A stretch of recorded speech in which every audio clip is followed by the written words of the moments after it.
Hey guys, your Realtor Steve Pugh, HPR Group, eXp Realty, coming at you with another stats video, this time for September 2023, right? We're going to jump right in. So there's a lot going on out there. Fed is scheduled to, the shooting of this video today is October 23rd. Rates, 30-year fixed rate as of today's date, 7.91. Fed is slated to meet on November 1st. In my professional opinion, they will not raise rates again. But I am not going to confirm that for their December meeting. There is a chance, rather, that they may very well do that in December, but their meeting slated for November 1st. It's highly unlikely that they're going to go ahead and raise rates, right? Contrary to what everybody is saying or what predictions there are, I personally, obviously trying to sound unbiased here, guys, do not think we are looking at any type of market crash. Absolutely not now, and not in the foreseeable future. So I'm trying to screen share because I want to jump right in. I want to look at let's see what we can get up here. Okay, so I want to look at a couple of things. I'm going to jump down to stats for August, and then we're going to compare them. Hopefully you guys have that up on your screen, right? We're going to compare them to September. So going back to August, you can see inventory was still very much a seller's market, 2.6 months supply right here. We've got active listings, 4% higher than month over month, and then 3% down. Isn't that interesting? So from a year ago, year over year, active listing count was down. Months of inventory was similar. We're very similar in terms of inventory levels from August to now. Price point, average sales price, we are up 6% year over year, and still up as the stellar MLS as a whole, still up 1% over July. Sales volume, not too worried about that, but the sales volume was up month over month, 4%. And down 3% year over year. Average days on market, this is important, 105% higher. So that average days on market, buyer foot traffic is down, loan applications are down, we know that.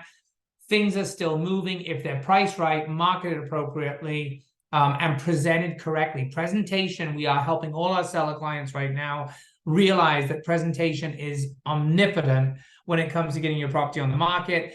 And you're selling while everybody else is potentially languishes, right? That average days on market is doubled, 105% higher than it was, and flat month over month. Where are we at? Are things of noteworthiness? Pending sales, 13% lower than last year and 3% down versus July.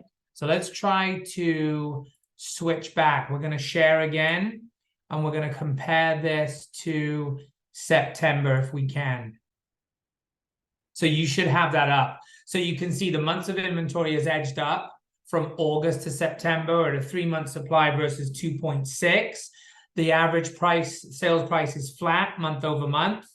Total sales volume was up 4% from July, but is down 6% now from August to September. Our average days on market, once again, is flat. Still 41, same as August. Where are we? The inventory, as we said, went up. New listings was flat. And then pending sales. So pending sales, they took a hit going in from August to September. Obviously, now we're getting into quieter time. I tell all my seller clients, people that are looking now in terms of buyers, they're going to be serious, right? Nobody wants to purchase a property during Thanksgiving or Christmas. Only the people that have a need to move are going to be transacting. So the good thing about foot traffic now, even though it may be down, the people that are looking are going to be serious buyers 9 times out of 10. So just keep that in mind. So average sales price was flat. Months of inventory is up. Average days on market was flat. So for all intents and purposes, it's almost looking like a stall, right? The numbers are still relatively good, but it's kind of flat. So it's stagnant. Inventory is edged up. We're gonna have to keep an eye on that inventory just to see where that goes in the months ahead. So let's switch back. I know we're switching all over the place, right? But my screen sharing skills got a little bit better, didn't they? So a couple of other things. We touched on mortgage interest rates. As I said, in my professional opinion, the market is not going to crash. Inventory levels, obviously, we're seeing a lot of people that aren't selling because, you know what I mean, they have those 2, 3, 4% interest rates. I think that, as I said, the rates will not go up when the Fed meets on the 1st, but they very well could go up again in December. Potentially, I think we're looking at slightly lower rates going into the second and third quarter of 24. But as I said, we're not going to see 3, 4% again. Not going to happen. I think we'll be lucky to hit 5.5, maybe high 5s, low 6s going into that second and third quarter of 2024, right? So what a lot of our clients are doing that is interesting is they're using that leveraged equity that they have in their properties in terms of the interest rate and the equity to rent out their current properties, potentially clearing $500, $600, $700, $800 a month because of rental prices and rental demand, and using that cash surplus to offset their mortgage payment on a new property that potentially may have that higher interest rate, right? So I was worried about the short-term rental market a little bit, about it being saturated. I still think it's geographic, but 59.8, nearly 60% would consider sellers would consider renting out their current home rather than selling it. 20% thought it would be great to have extra income from a renter, and 18% liked the idea of owning a rental or investment property near them. So short-term rentals, listings for short-term rentals were down 77% in New York City. Coming off the back of June into September, they were down 77%.